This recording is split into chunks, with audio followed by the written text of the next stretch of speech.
Hi everyone, welcome to the skepticism webinar. In today's session, we're going to be discussing about the impact of AI in finance and specifically how organizations can prepare to successfully incorporate AI in their finance processes. This webinar links into our research report, AI in Finance, From Skepticism to Optimism, which surveyed more than 180 finance leaders across the world on their perceptions about AI. Let's start this webinar with a quick introduction. So my name is David Williams, Lead Technology Product Manager for CCH Tagetik, and joining me is Mike Schucker, Global Head of Solutions Consulting. Together, we will be looking at what challenges Mike is seeing on the field as part of his experience with clients and prospects, and I'm going to be providing some answers around how these can be solved from a process and product perspective.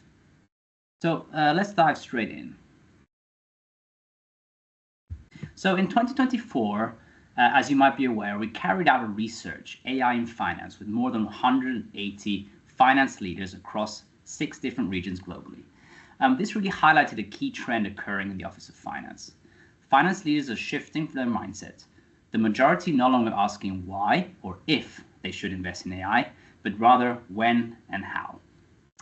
Looking a bit more into the details around this part, we can see the following things. So if we look into this slide, we can see, for example, that 56% of respondents acknowledge AI's potential to revolutionize financial processes. We also see that AI has taken root, with more than half of the respondents already using AI in some capacity. So early adopters reporting successful implementations and planning to scale this investment in AI in the coming years. So I wanted your take a bit around this, Mike. So what's your take around these key findings and what are you seeing essentially? Yeah, thanks, David. And I think you've just given us a really good view of some of the opportunities that we see with AI. But of course, with those opportunities come challenges and fears that we potentially need to address. So I think the main topic areas that I'm seeing certainly in our customer base and came out in the AI report were some of the following aspects. So firstly, there is in the market a perceived lack of expertise and skills, I think, to manage AI solutions. Yep. Alongside that, there's the potential issues around data quality. And if we don't address those, then of course the knock-on impact there can be that we're losing those efficiency gains or the deep insights that AI can provide. So it's something we should definitely consider. As well as this, I think trust and transparency tend to come up. So there's still a perception that AI is potentially risky from a compliance sort of security and privacy perspective. So we just need to kind of get over that and look at ways to resolve it. And potentially also the idea that AI is still in some cases difficult to understand and also perhaps a little bit of a black box to some. So in the way that there's not really that explainability that people are looking for in the full audit trail that they want. And then finally, I think the other area that came out is really issues around workforce and resources. So on a resources side of things, it's that kind of lack of time to implement AI and focus around it. There's the idea that perhaps there's budget to be secured around AI that no one's had to go and do before. And it's also that point around ROI. How do you define return on investment around AI implementations? It's kind of new ground that we need to consider. Yeah. And then I think there's also the final point from me is that there's that potentially awareness around the workforce around how AI could have any impact on from a job displacement perspective. So it's another consideration, another challenge that we need to try and meet head on to kind of really make AI move forward. And I think what we'll do next, kind of to get us started on each of those, we'll go through each challenge one by one and look at some potential solutions. So first things first, we've got tech and data. And I think it's clear here that the main challenges lie around that potential lack of expertise in the business, in an organization, maybe a perceived issue with the availability of good source data. So I guess, David, have you got a view on how organizations can meet these issues head on? Yeah, so I think, to these challenges, I think we have some answers, obviously, to this part. I think you outlined some very interesting points. As you said, we're going to go through each of these and talk about them in a bit of detail.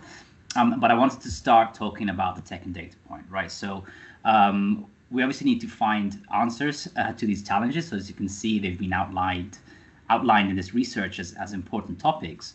And some of the answers we can provide around the challenges you just described. First of all, I would say around collaboration. So as we know, implementing AI in finance, as with any, let's say, project around finance, has to be done or is better done in collaboration between the stakeholders. So these might include finance professionals, but also technology providers such as ourselves and consultants. So it's really important to build partnerships and ecosystems that focus on AI. I can help really navigate the organizations and navigate these challenges. The second point I'd like to outline here is around trust and responsibility. So when we talk about AI systems, we need to ensure trust and avoid bias around these parts. So you need to be able to trust your AI solutions. You need to have to, let's say, be able to stay up to date with key elements such as data security, compliance, and legislations. And the final point, and I think this is something we're going to reiterate during the course of this webinar, is around starting small. So when we talk about tech and data, we're talking about starting small. So if we really want to embrace AI, we need to be able to give the users, let's say, the company familiarity and comfort with AI. So the idea is that organizations start with small AI projects, potentially outside of their core financial operations.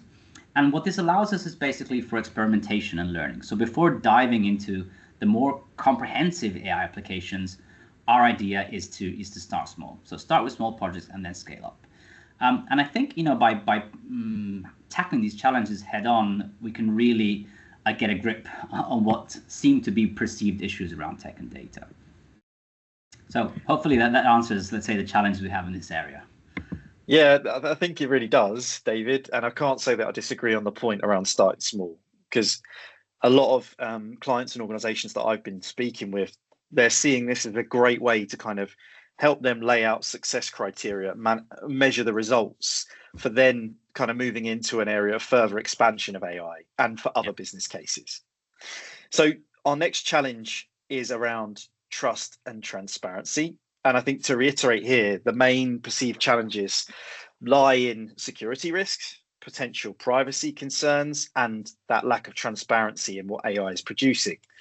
So some of these topics can be seen as showstoppers, I guess, from an AI implementation perspective, especially in finance, where privacy and kind of regulatory concerns are really, really important.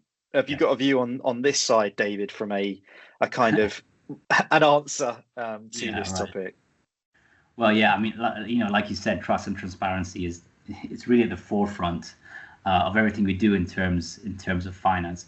I would say there's no one fit answer or solution to this point, but there are some some very, very important points we need to cover to solve these challenges, or at the least to mitigate the challenges.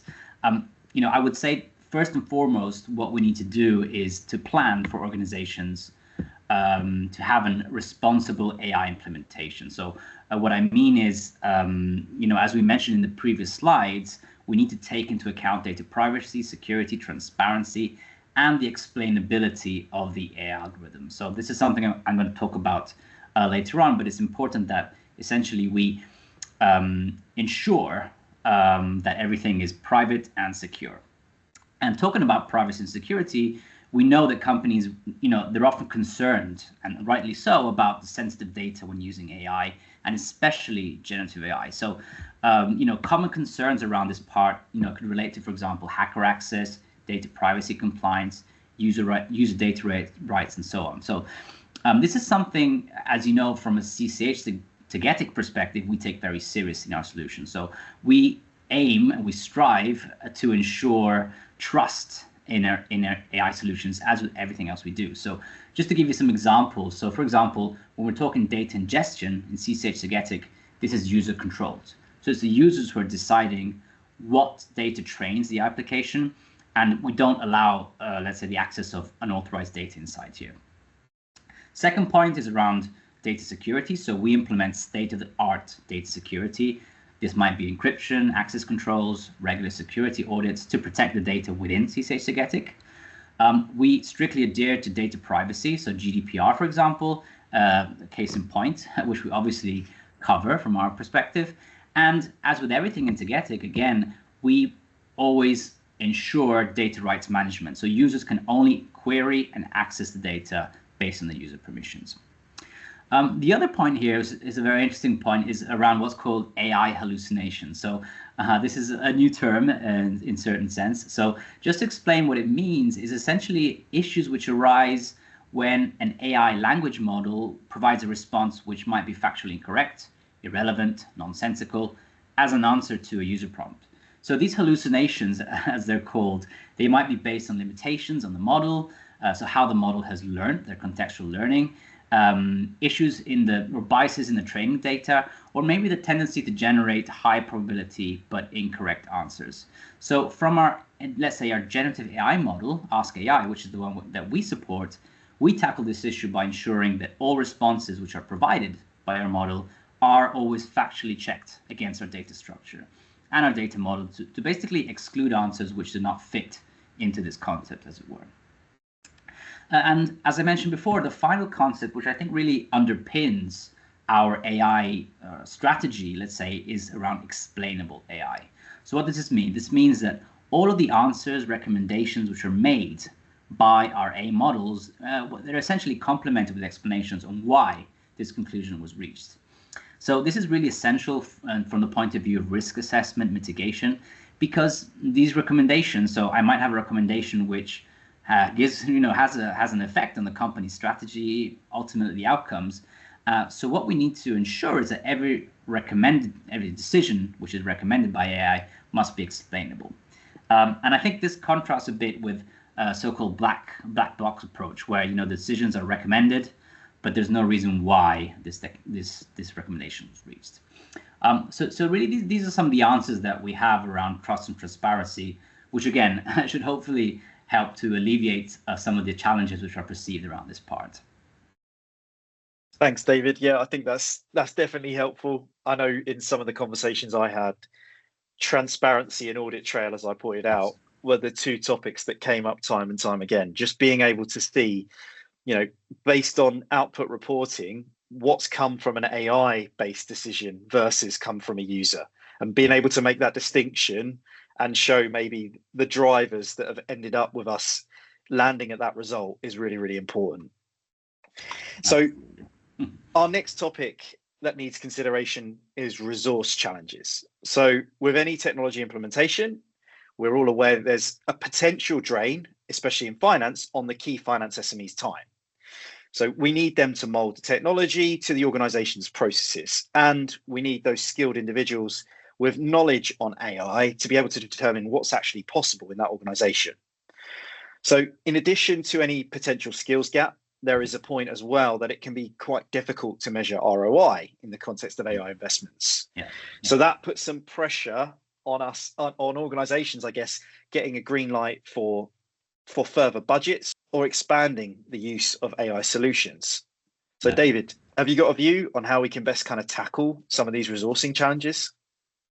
Yeah, so again, I think it comes back to what we were saying before, or what we were saying in introduction. I think the key takeaway here is to take away, let's say, from these answers, but in general, from the AI technology, is that CFOs and finance professionals, they need to embrace this innovation and be, a pioneer. I think that, the Office of Finance, at this point in time, it really has the opportunity to be, let's say, a champion around AI adoption, not only in finance, but across the organization. So I would say, from the point of view of the CFO, finance professionals in general, they really need to lead the way in terms of what's implemented in AI. And the second point, I think, and this is general to, let's say, all of the parts which we manage with CCH Tagetik, and any technology which has to be brought in to an organization, is we need to focus on the business outcomes. So we really need to understand what are the business outcomes you want to achieve, and how does AI fit into that, into these strategies. So it's not just about using AI just for AI's sake, because it can provide obviously benefits, but it needs to be aligned with the strategic goals of the organization. I think this is really the only way in which you can identify a return on your AI investments and really push for the adoption of AI within the organization and within finance.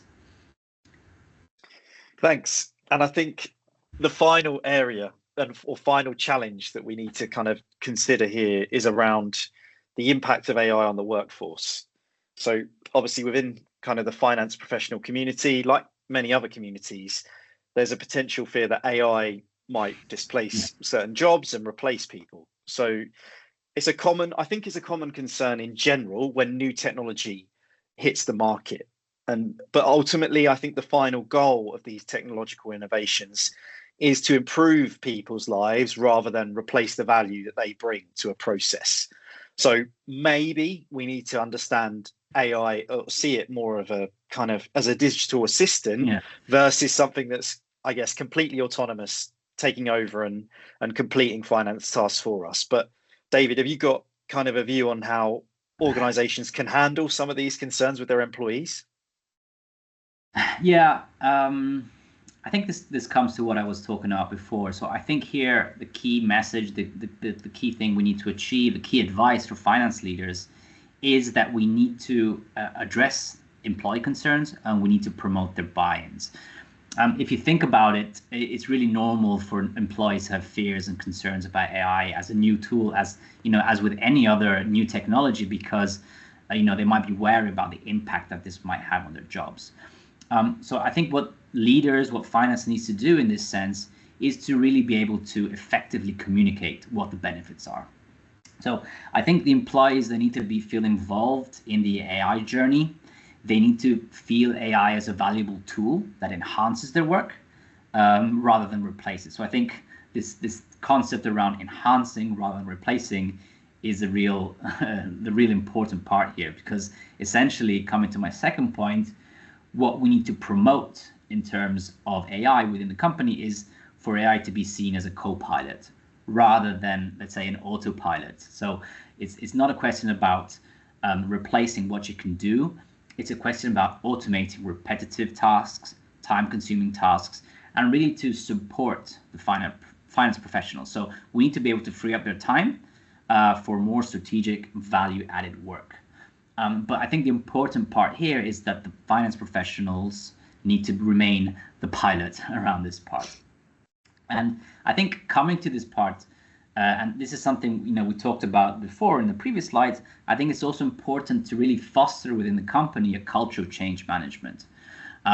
So I think from a CFO, finance leader perspective, you need to be able to work closely with your teams and to be able to, let's say, bring the right talent to navigate and embrace the change, because ultimately creating a culture that embraces innovation can really help to drive AI and implementation. The last 2 points, I think here, coming to, let's say, the part around the generational change, I think some people might think of AI as a generational thing, right? In the sense that so you have to bring together employees of different generations, ranks, and levels of experience. And I think this is what, let's say, a challenge, but also I think an opportunity to really spark the innovation, ensure that there is ultimately a diverse approach to AI implementation. So bringing the experience of all the finance professionals together to work on this new journey around AI. So I think ultimately, at least from my perspective, I think that really implementing AI in finance is more maybe of a human journey. So I think it's important to guide teams, employees through this transformation.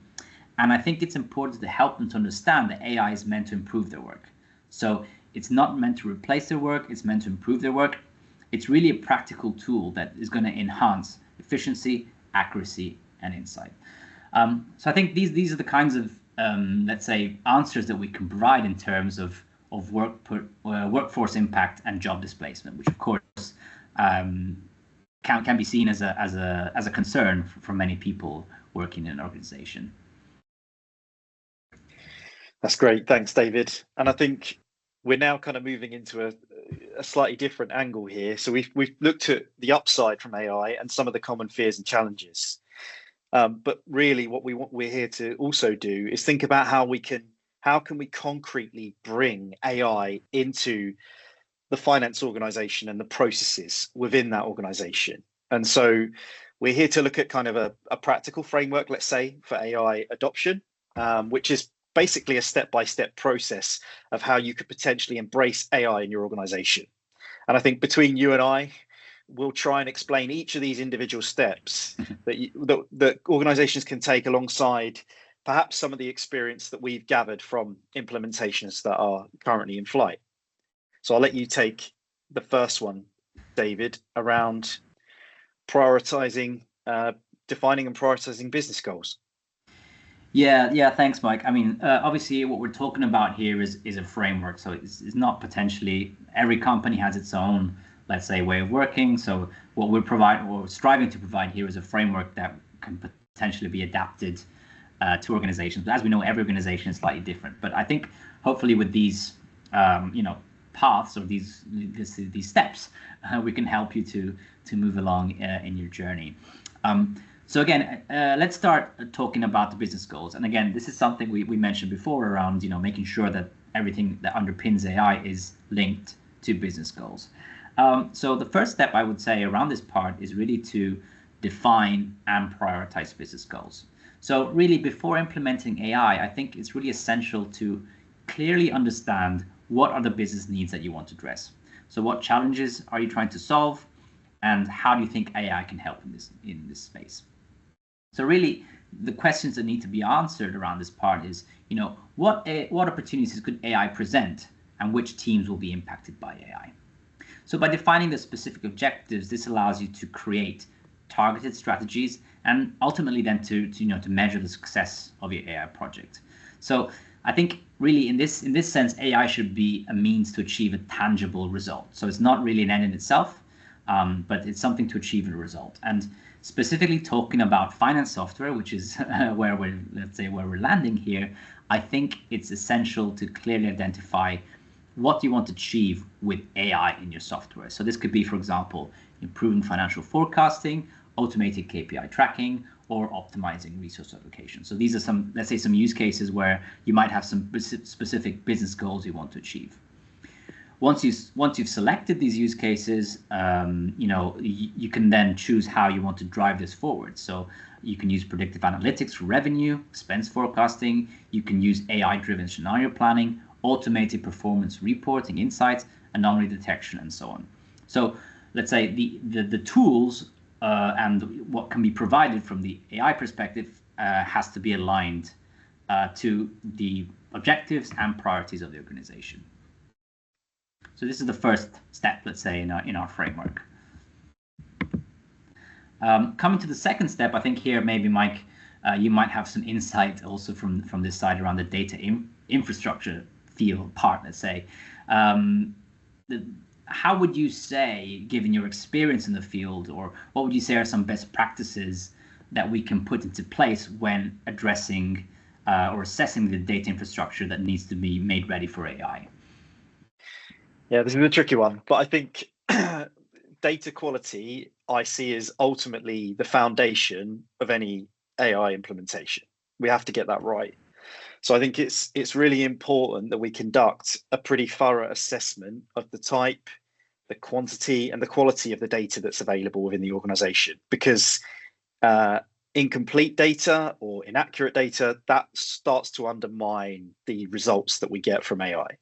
Yeah. So before you move forward, you really have to make sure that your data is ready and adequate to support an AI model. So specifically, you need to take into account different data sources, because depending on your objective, you might need data from sources that you're not currently storing in an easy access kind of repository. So it's a consideration. You might also need to think about cleaning and pre-processing some of that data for the AI model, just to make sure that you're removing any inconsistencies and filling kind of, let's say, missing data points or gaps.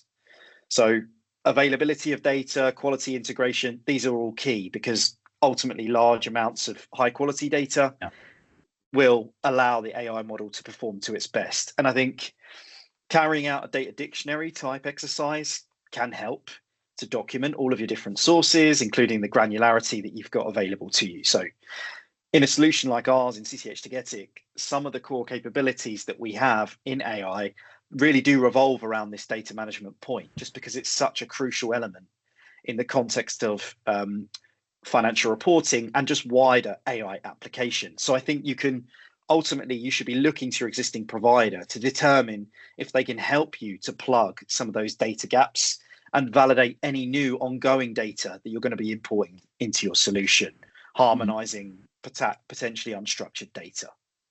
And I think, just as an example, a lot of the projects that we have ongoing right now with clients are technically linked to this, because they're ultimately about auto mapping of new data sources to ensure data quality, or perhaps looking at anomaly detection, just ensuring that finance teams are really focusing their attention on those high profile data points that matter.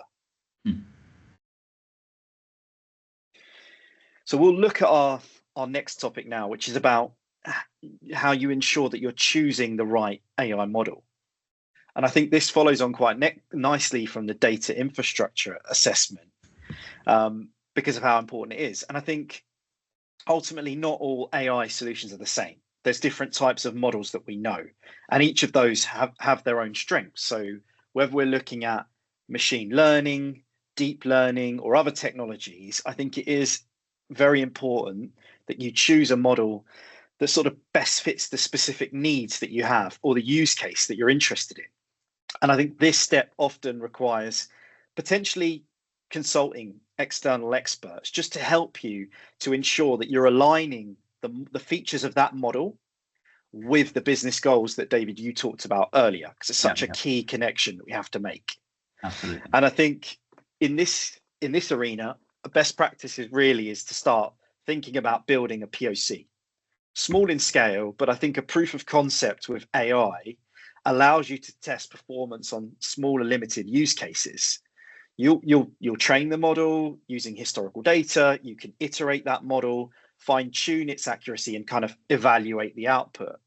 And I think an example here can be in the context of, say, predictive forecasting, where the most effective way I've seen clients leverage this capability is they start to think about ranking different P&L accounts that might have the most impact for their business in terms of improving forecast accuracy. And then you just start with one or two, and that can be the scope for your proof of concept. So net sales or products sold by item, for example, could be your starting point for that proof of concept. Yeah, I mean, I think, from my perspective, I think, the last 2 points you mentioned around, let's say, the data infrastructure, the data model, I think it's really important to get everything in place in such a way that you can really achieve your objectives. So we started out talking about the business objectives, but of course, the AI can only be put in place. So let's say the technologies and the benefits we can get from AI can only really be put in place by getting everything correct in terms of data infrastructure, data model, data dictionary, and so on, and choosing the right AI model. I think, however, moving towards more the concrete, I think this fourth point around the framework relates more to, okay, assuming we have everything in place, how can we potentially speed up this rollout of the AI adoption? And I think here, one point which is important to make, I think it's potentially to identify areas for so-called plug-and-play AI. So what do I mean by this? I think essentially plug-and-play AI, we're talking about solutions that essentially they're built with pre-built AI models. And the idea here is that, these can be quickly implemented, they can be easily adapted to different business needs. And, ultimately what this means is you can reduce the startup time. And I think, as you mentioned, CCH Tagetik really offers a number of these different use cases. So plug and play models that are ready to be used in that case. So I think really the benefit around this part is that, this type of option, what can be done is you can start leveraging AI benefits without having to develop a fully customized solution. So again, coming to your point you said before around starting small, I think in these situations, what you might do is, again, start with a small pilot project, restrict a group of people, and then if we have positive results, we go ahead and the final step of our framework, which is the optimization and expansion of our project. So that guides us to the next point to close off our our framework, which is around this part. So before I pass the baton over to you, Mike, because you might have a bit more experience in this part, I think once we've worked to build our solution, we've identified the use cases, we have identified the models, our data is in a good place.